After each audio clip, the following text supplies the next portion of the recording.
Good morning, everyone. We'll wait just a minute to let everyone get connected before we get going, but thank you all for joining us this morning.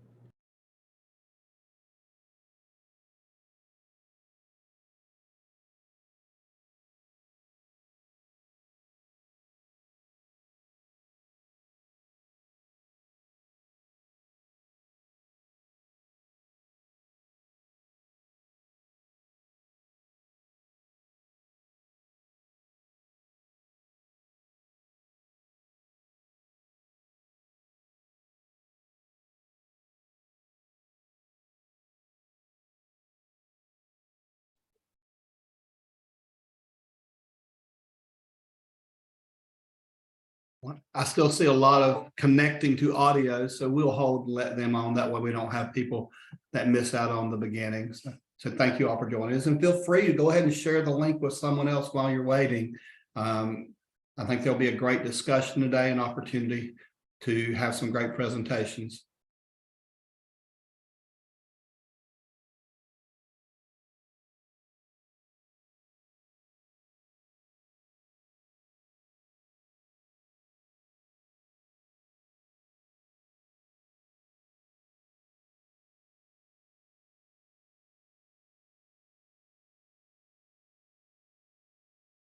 All right, it looks like everyone has their audio connected. Welcome to Partners Health Management and our September Community Cafe. Our topic today is suicide prevention. I was at an event last night, and what our MC noted there was it's a Wednesday morning and you chose to be here. And I want to thank you all for joining us for this really important discussion to talk about suicide and suicide prevention. And like I said, you all chose to be here, and I appreciate that. So our first speaker today is Mayor Miles Atkins. He was first elected to serve as mayor of Mooresville in 2011, and he ran on the platform of visionary leadership, accountability, and transparency.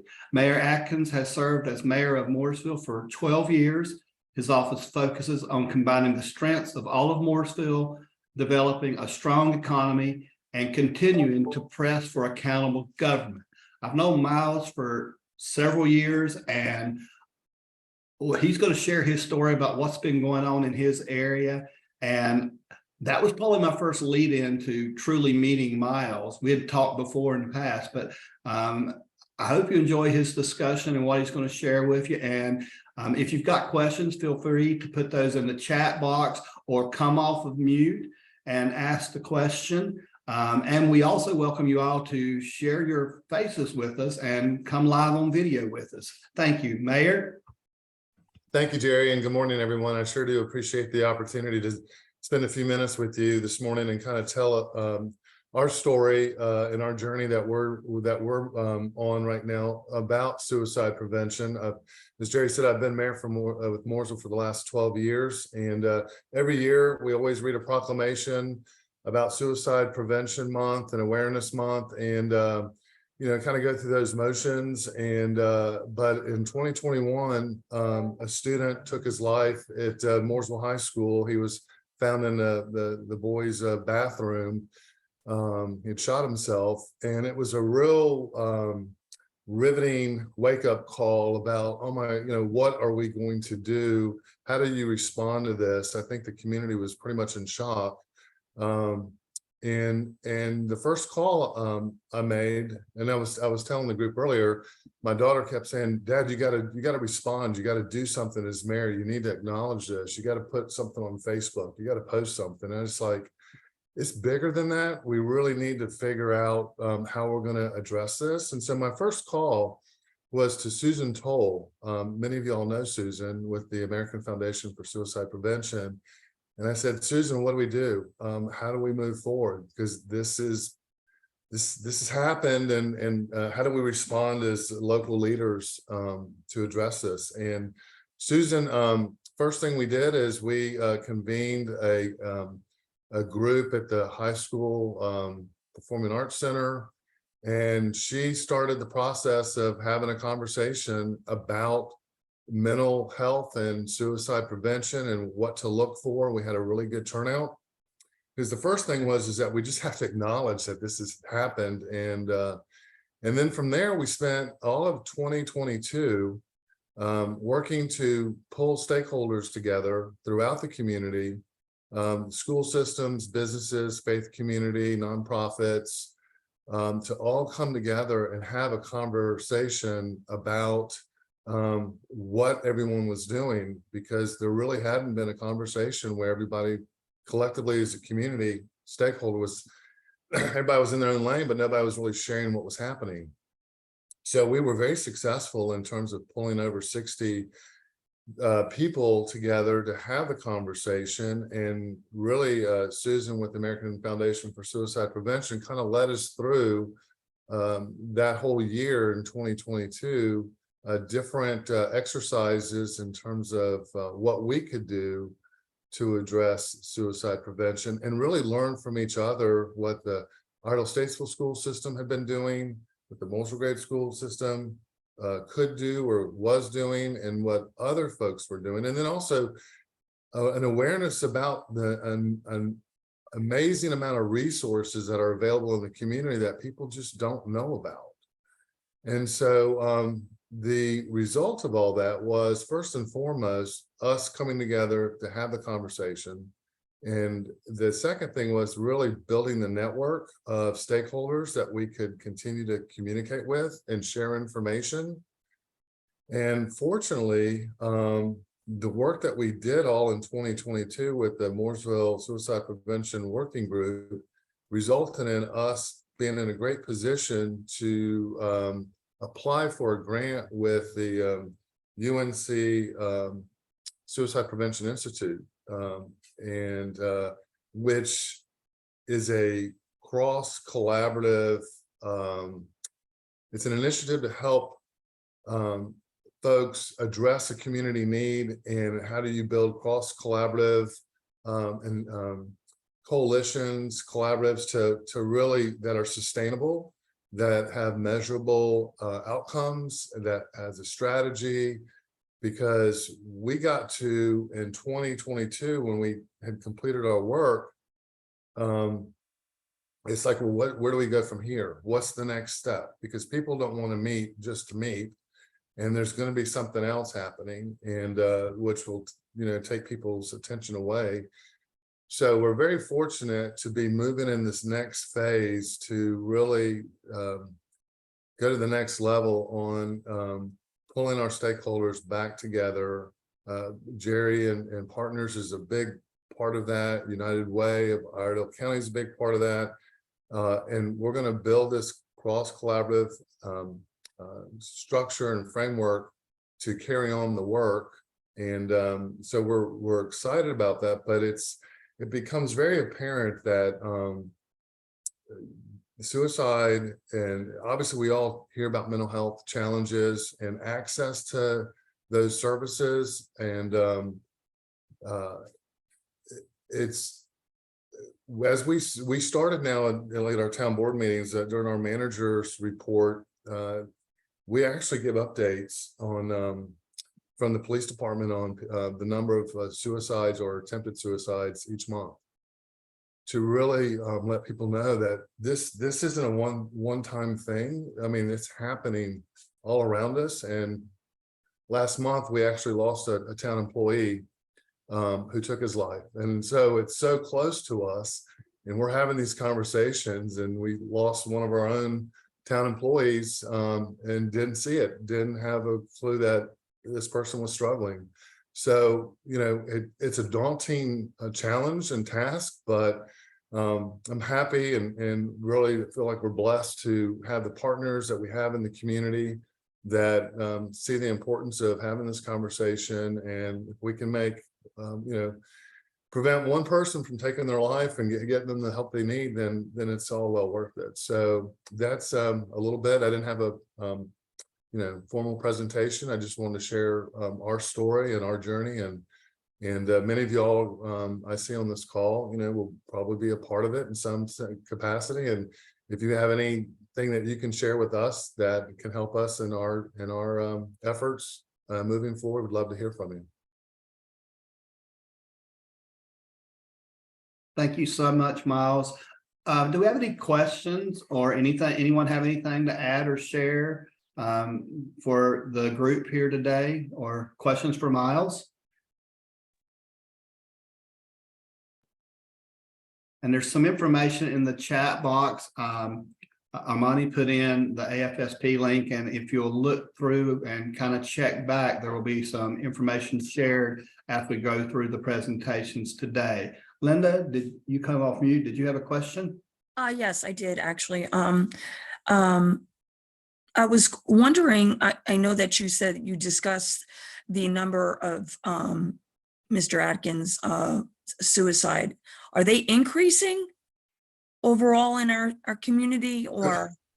Yeah, that's a great question, because we haven't really in the past been tracking it. And so, yeah, I would say they are increasing. And, you know, we're trying to get better data on, you know, the demographics of who the folks that are attempting or have been or who have taken their life, and really trying to understand that more. And I think part of this collaborative initiative with the UNC Suicide Prevention Institute will help us in terms of developing tools to track that data, because I think that's just, it wasn't anything that at least the Mooresville Police Department was tracking, and now we're starting to. But I would say when we hear the numbers, it's pretty daunting, because you know, it's not a one-off thing. It's happening consistently every month.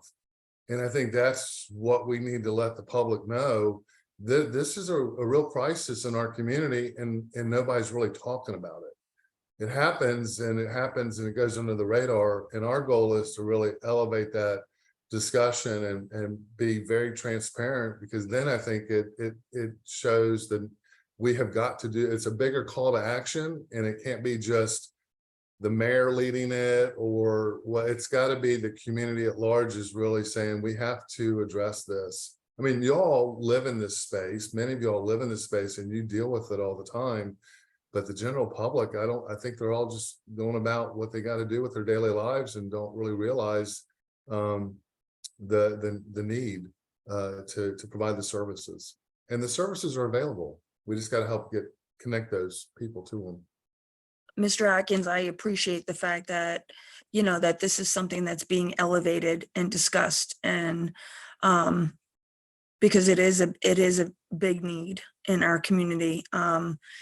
On top of the fact that it just has gone unspoken for so long that it's done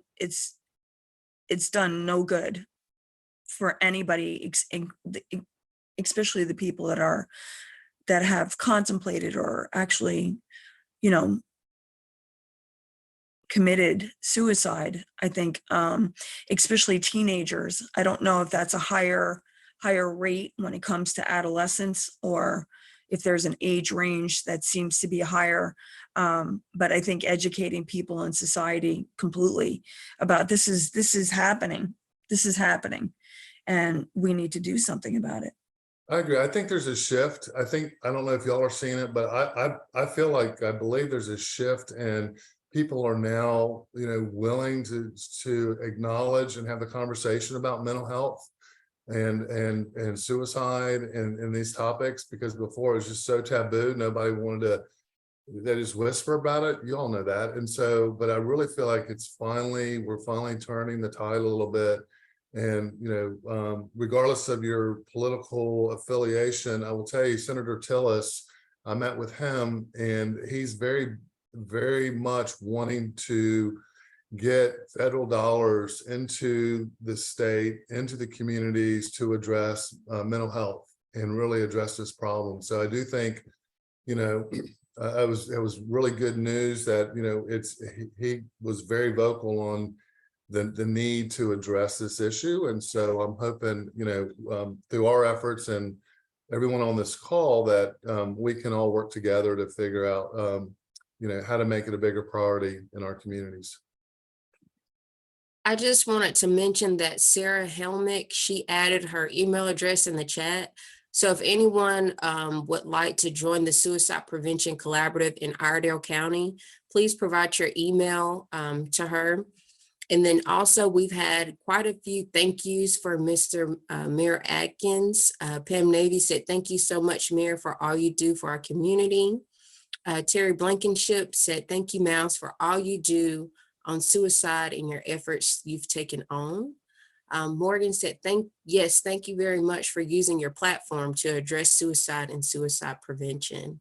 And Shelby, I think she has a comment. I'll open the floor to her. Thanks, Amani. Mayor Atkins, I really appreciate you being here and just the willingness to talk us through this. I have a question.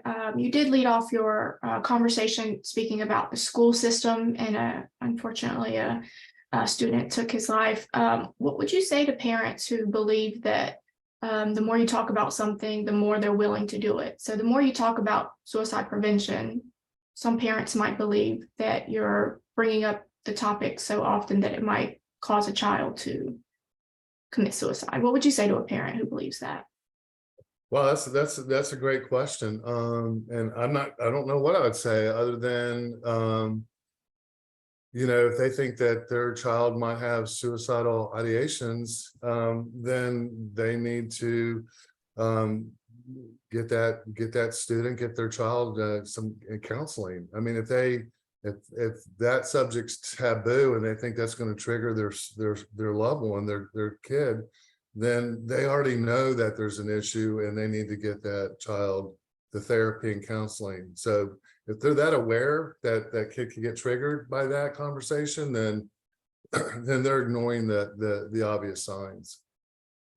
I also want to add, I'm sorry, I know it's not my turn, but one of the things that we talk about in QPR, which is suicide prevention, we'll talk about it in just a few minutes, is that by addressing it head on, you're more likely to get someone help than by not addressing it at all. So I just want to encourage anyone who's here, if you are thinking that someone might be thinking about killing themselves or someone is making comments about it, ask them directly and have a direct conversation about it, because they're going to be more likely to open up and be honest with you if you are direct with them. So I just wanted to throw that plug out there as well. Yeah. And I see Julie Whitaker, she has her hand raised. Thank you so much. I'm a former youth services librarian. I retired a few years ago, and that very topic that Shelby brought up came up in the library all the time. Parents wanted me to prevent their children from, usually teens, checking out books that talked about suicide because they thought it gave them ideas. What those books are written to do is to help that teen realize that they can live a better life if they get the help. And so, and I happen to have lived with several people who have suicidal ideation and have made suicide attempts and going to those courses. So I would recommend to those parents, go to QPR, go to Safe Talk, go to any suicide prevention courses that you can get to and use those taught skills because they work. Once I've never had it happen that the person did not feel great relief at the opportunity to discuss how badly they're feeling and then accept help getting the help they needed. Thank you. Thank you. Thank you, everyone. And thank you, Miles. Miles, I would ask twofold and remind the audience. Miles has shared and Sarah has shared that if you're an Iredell County person interested, please reach out to Sarah and connect. Also would suggest that if you're in another county and you're looking at trying to build a collaborative, that reach out as well and we can help you get some ideas there. Sharing, because this message is bigger than any one community or one county. It's happening across not just Iredell, Surrey, Yadkin, or any partners county, but also across all of North Carolina and the USA. So it's important. The more we talk about this, the better we are. We can help each other. Thank you. With that, if you have questions, please continue to put those in the chat box as we speak, and we will try to answer those as we go. With that, we are going to go to our second speaker today, and that is Shelby Holland. And she is a tribal liaison at Partners Health Management. She is a proud member of the Lumbee tribe and is a licensed clinical social worker. Her cultural and license come in handy in her role as they have helped her adapt easier with tribal communities who need resources for things like behavioral health, physical health, and substance use. And with that, welcome, Shelby. Thanks, Jerry. I did make a presentation. It's just easier for me, or I will get on a tangent about everything. I love to talk. So I'm going to share my screen. If someone could just come off mute and confirm that they can see my screen. It is loading. Yes. We can see it. Thanks, guys. Okay, so like Jerry said, I am the tribal liaison here at Partners, and my job is to work in the Native American communities. If you don't know, you're going to learn today a little bit about the disparities that Native Americans face still to this day. And with that, I'm going to jump in. I love providing data first so that it gives me some leverage to talk further on. So the first piece of data is that 47% of all Native American suicides, they happen between the age of 25 and 44, whereas all the other races are between 45 and 64. So you can see there's about a 20-year age difference there. And then suicide before the age of 44 years old, 75% of Native American suicides are before the age of 44 years old. And so you have 47% up here that is between 25 and 44. And then you have 75% here that's before 44 years old. And you're wondering, well, where's that extra 20-something% coming from? It is, if you look over to the right, suicide is the second leading cause of death for American Indian and Alaskan Native youth between the ages of 15 and 24 years old. So that's where that extra 20-something% is coming from, is from our youth. 55% of Native Americans that committed suicide were due to relationship problems or relationship loss, whereas non-natives are at 42%. This is an important statistic that I wanted to put out there because 4 out of 5 Native American women are going to experience some sort of abuse in their lifetime, whether it be physical, sexual, or emotional. So any relationship problems, you can see that Native American suicides are higher than non-natives. Murder is the third leading cause for Native American women. So that kind of goes along with relationship problems, thinking that suicide is the only way out. This next piece of data, it says that suicide is the 8th leading cause among American Indians and Alaskan Natives across all ages. And that, again, hitting on that Native youth, our Native youth is 2.5 times more likely to commit suicide than other ethnic groups. And so you hear all this data and you think, it's pretty shocking a lot of times. And you think, why? What's going on? So CDC, their study came up with about 70% of Native people live outside of metropolitan areas, including on reservations where there are fewer mental health services. And not only are there fewer mental health services, but you have to think about the quality of those mental health services. When you're in very rural areas, the quality, you kind of have to take what you can get, which is very unfortunate, which is why a lot of times you see doctors or hospitals that are in rural areas referring to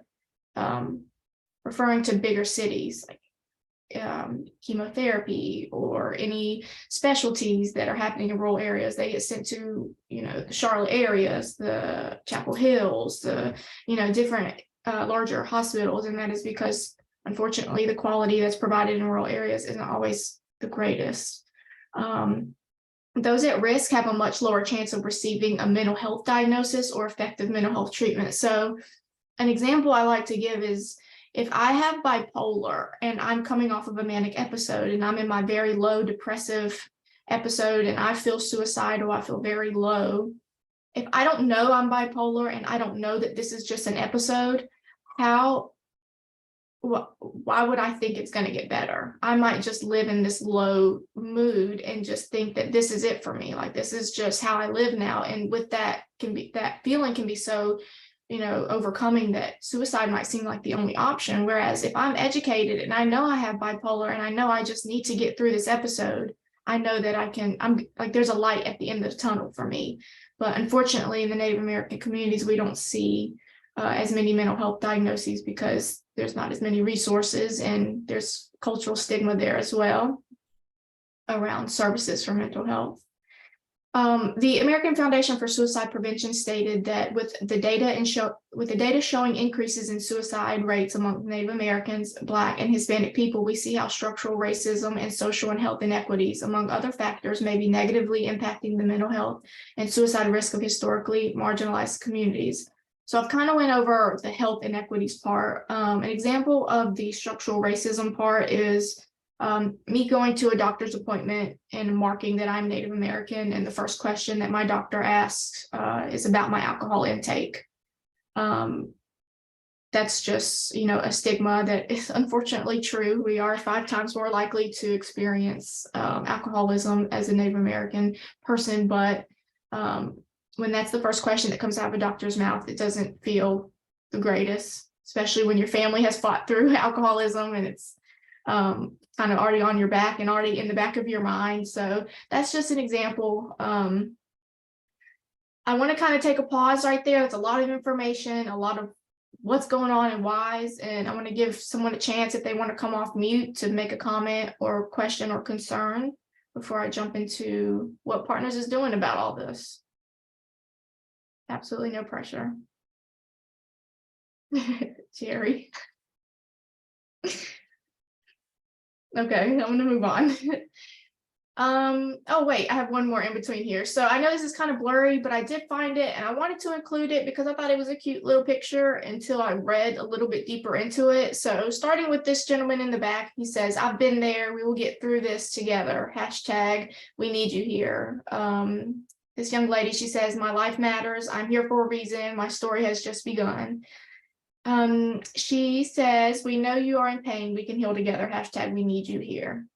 And this last one is what caught me off guard. It says, "You are a gift from the Creator. You will pass down our traditions. Hashtag, we need you here."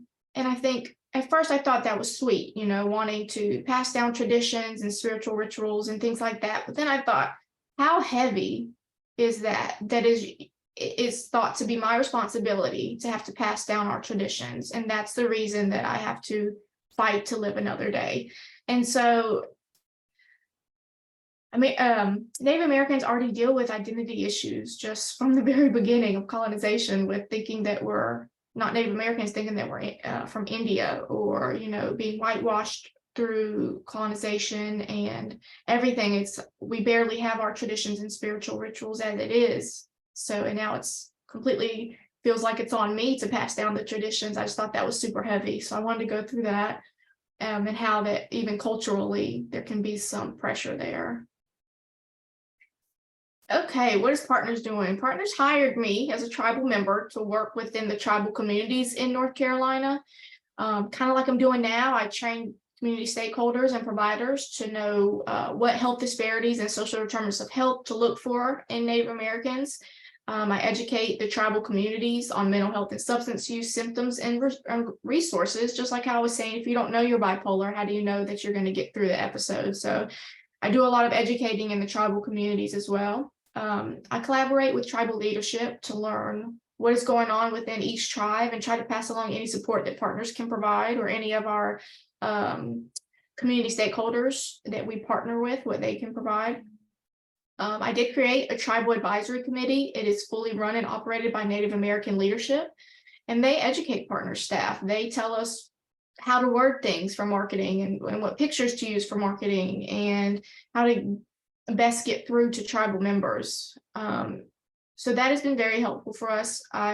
We also require annual in-house training for all 700 plus staff members. We have to take trainings on Native Americans so that just in case a Native American calls in to the call center, that call center person knows what questions to ask, what to look for, how to be culturally respectful.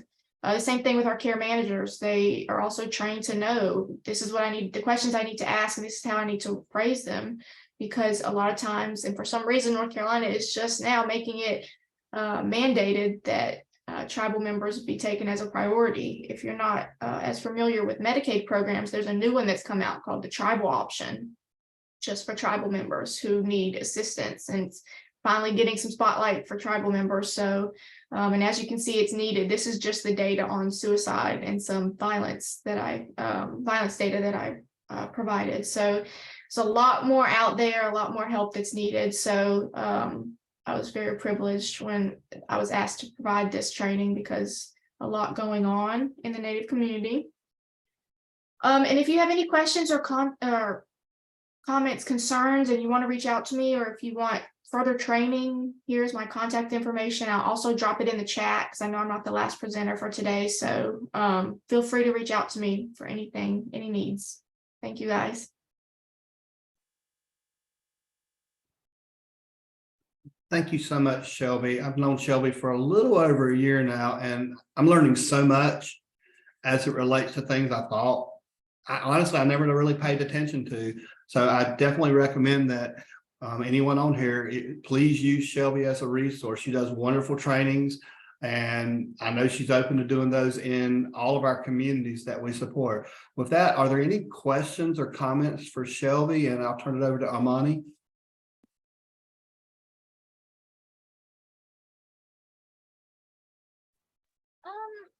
I have a question. I know Shelby spoke a little bit about cultural stigma, and I feel like the stigma around like mental health services is not just with Native Americans, but can also, just be for all populations. Because I'm a trauma therapist in Charlotte, and I'm working with parents and trying to educate them, and there's that stigma of like, something's wrong with you if you get therapy services or address your mental health. It makes you weak. So I just kind of wanted to hear Shelby's thoughts on how to kind of break through that stigma, and see she could maybe speak more about her experiences like addressing that cultural stigma, and what has been like helpful kind of getting through and getting past that, because I think that is very difficult, or has been very difficult for me in my career in mental health. Yeah, thanks, Morgan. Thanks for that question. Yeah, stigma in general is difficult to break through, and then when you add in the cultural piece, it feels almost impossible. But the good thing is, I don't know if anyone has noticed this, maybe Mayor Atkins, you have the youth. They're not afraid to speak up anymore. They are talking and they are saying whatever's on their mind. And I love that. They are not afraid of anybody. They're going to just say what's on their mind. And I think that's what's going to break through for us, because the older generation, has that, they feel that stigma. They're like, if you're crazy, quote unquote crazy, if you're getting mental health services, or if you have substance use issues, it's hush hush, sweep it under the rug, do it at home, don't bring it to work. There's so many negatives around getting help. Like you said, you used the word weak. I hear that a lot. As far as with the Native community in particular, luckily, like I said, North Carolina is really taking account that Native Americans are just not in the best position right now, and they've opened up a new resource called Tribal Option for Native American members who need resources. So with that, they're also trying to get more Indian healthcare providers. So if you look like me, or my culture because you are Native American, it might be easier for me to talk to you about it. It might be easier for you to understand what I'm going through, so I open up easier. It's the same thing with the Hispanic population. If I come to you and you don't speak Spanish, but I speak Spanish, how willing am I going to be, if you don't understand my culture, to share? So it's the same thing with Native Americans. If I could find someone who looks like me that knows my culture, I'm going to be more willing to talk about it. So that's one of North Carolina's goals right now, is to get more Indian healthcare providers. And unfortunately, it's not going the greatest, because there's just not a lot of Native American providers in general. So that's kind of my role, is going around and training providers. So you might not be able to look like me, and you might not be able to know all about my culture, but I can at least tell you enough that when you work with someone who's Native American, you can earn their respect and their willingness to work with them because you're aware of what to look for, what to ask, and some commonalities. I know that was a long answer, but I hope it answered your question.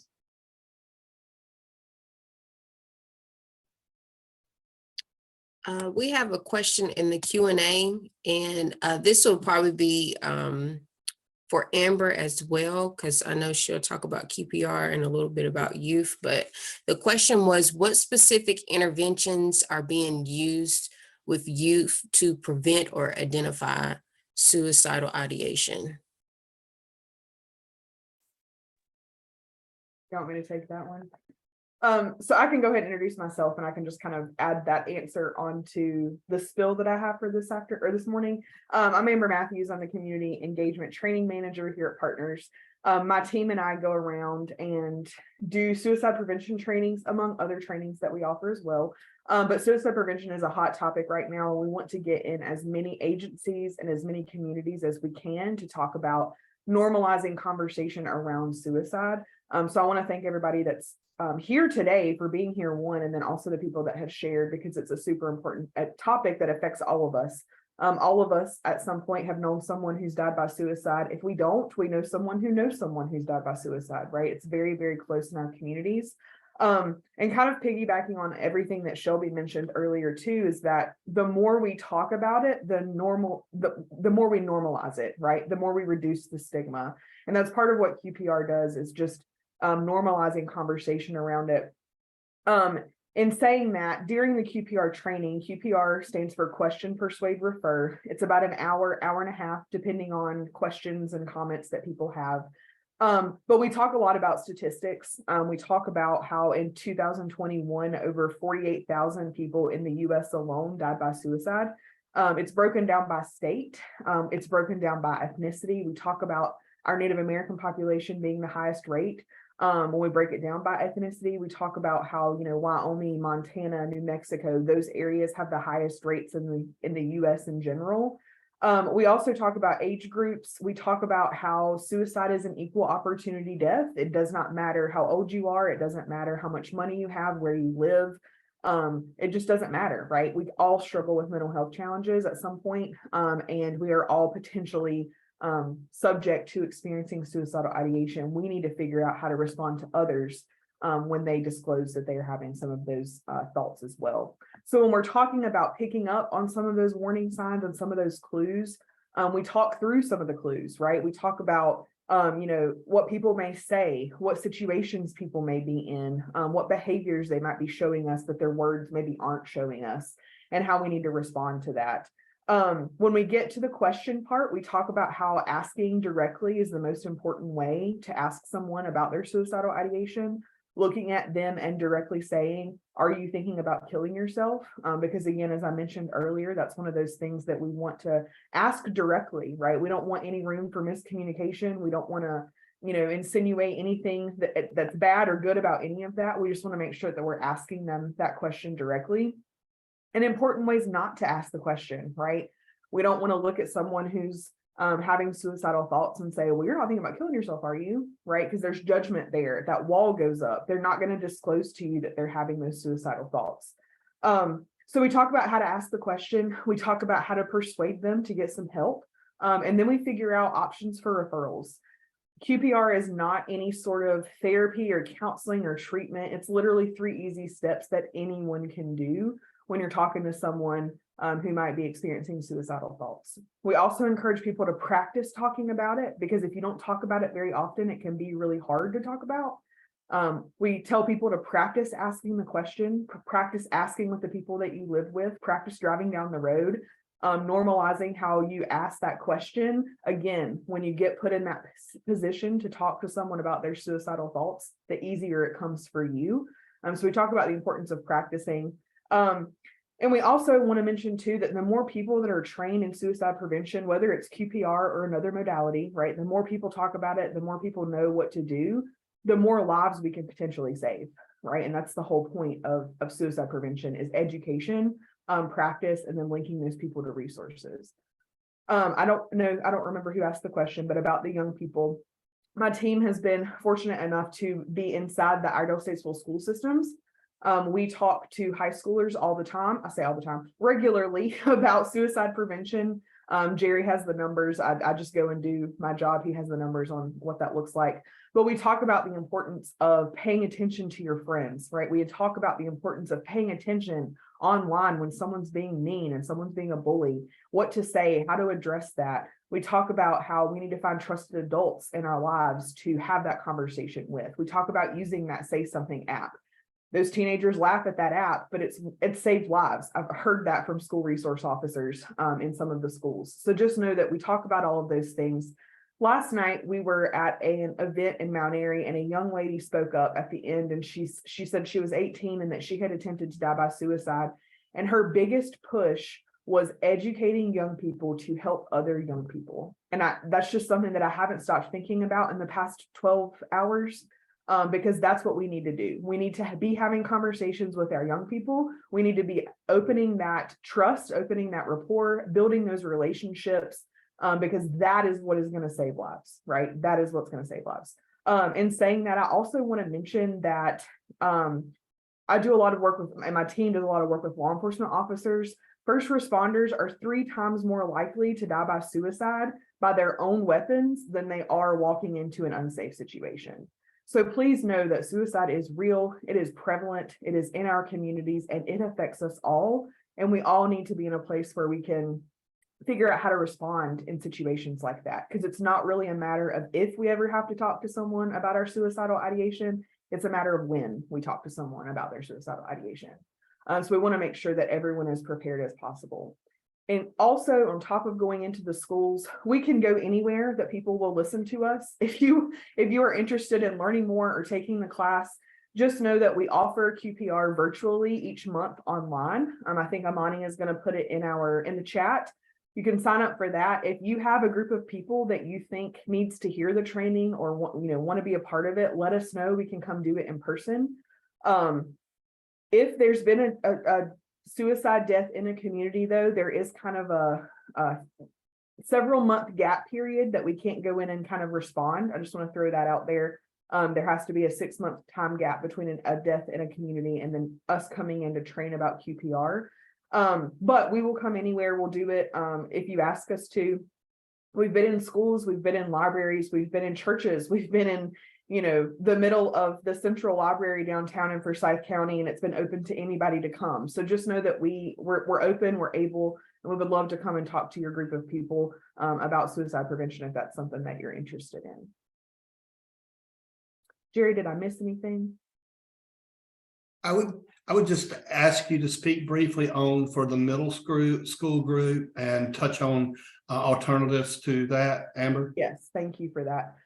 So I went in and did QPR one time in a group of middle schoolers and very quickly realized within the first 10 minutes the drastic difference developmentally from middle school and high school, and I changed my approach immediately. And saying that, we do a youth mental health 101 for middle schoolers, and we can adapt it to younger as well. In that training, we really focus on what is mental health, what are good coping skills, when should I be worried about myself or one of my friends. We do talk a little bit about suicide at the end just to plant the seeds and make sure that we're encouraging that they have trusted adults in their life. But just know that when we do go into the middle schools, it is not all about suicide for an hour and a half, because again, that can be very overwhelming and distressing for some young people if that's not something that they talk about or struggle with on a regular basis. But again, education is key. So we want to go ahead and plant those seeds as early as we can, so that they know that there is help and that there is hope for them if they ever get to a point where they're struggling with suicidal ideation. So thanks for reminding me of that, Jerry. You may have any questions? I see Julie Whitaker, she has her hand raised.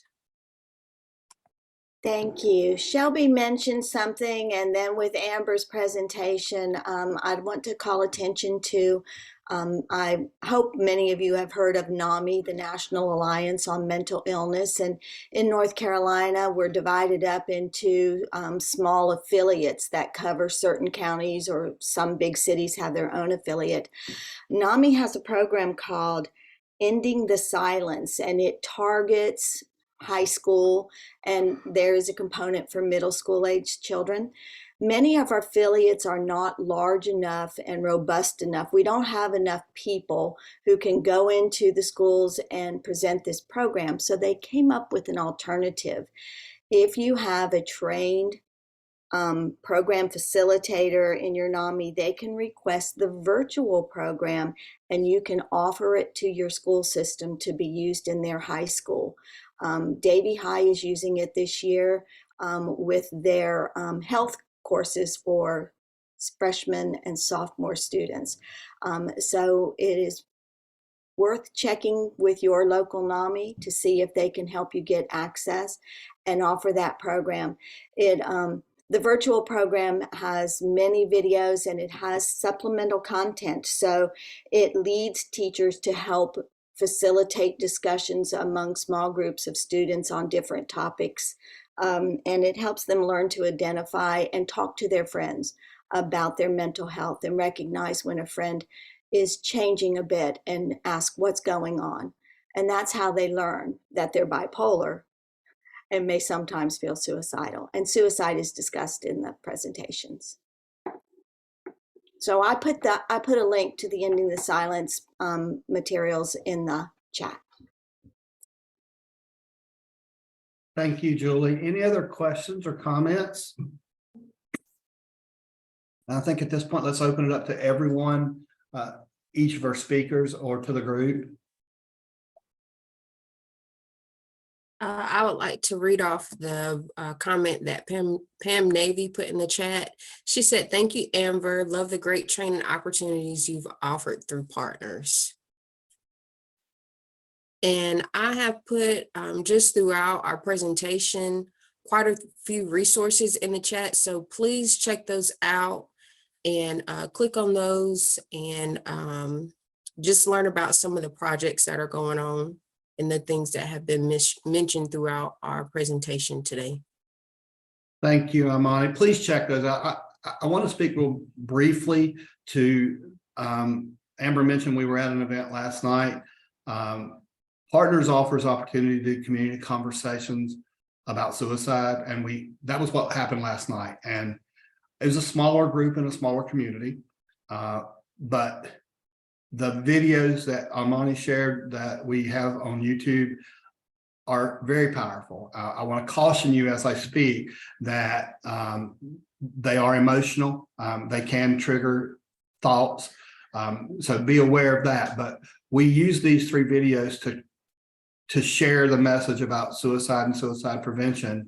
And they work as powerful tools. We've done this in several counties and communities, and we can do that in your community as well. Just reach out and we can bring this to you. Last night was so powerful. Amber mentioned the young lady that shared her message about youth. And we didn't even get to the youth videos because everything happening before was so intense. What we do is we bring in a team, we show the 3 videos and we discuss them. And we do have a licensed clinician on hand to monitor the room to see if there's anyone that needs immediate support, because the videos are very strong and powerful. And last night we had to use that, and it was very powerful. And afterwards, I even had a family come up and say, "Do you mind if I share these with my family? My daughter took her life last year."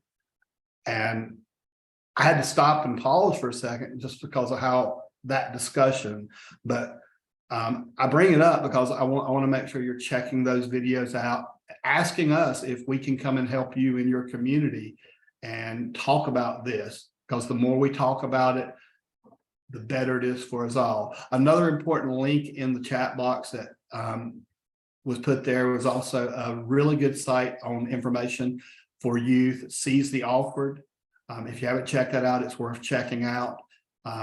But with that, I'll open it up to any questions or comments before we close.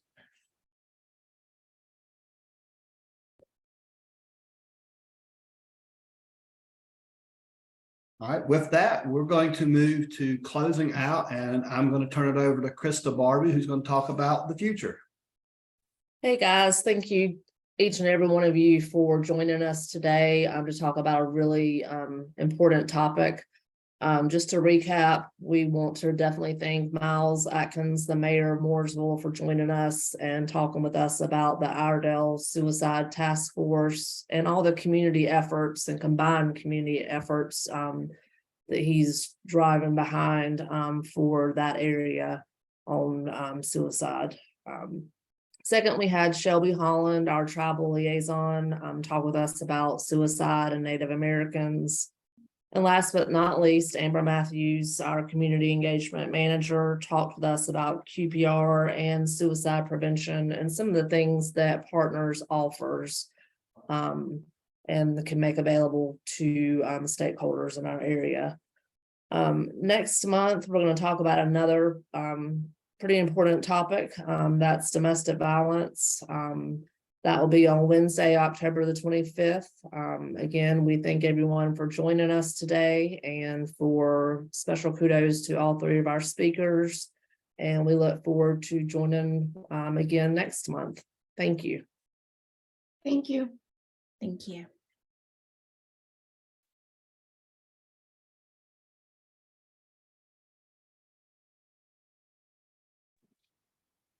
Is Amber still on the call?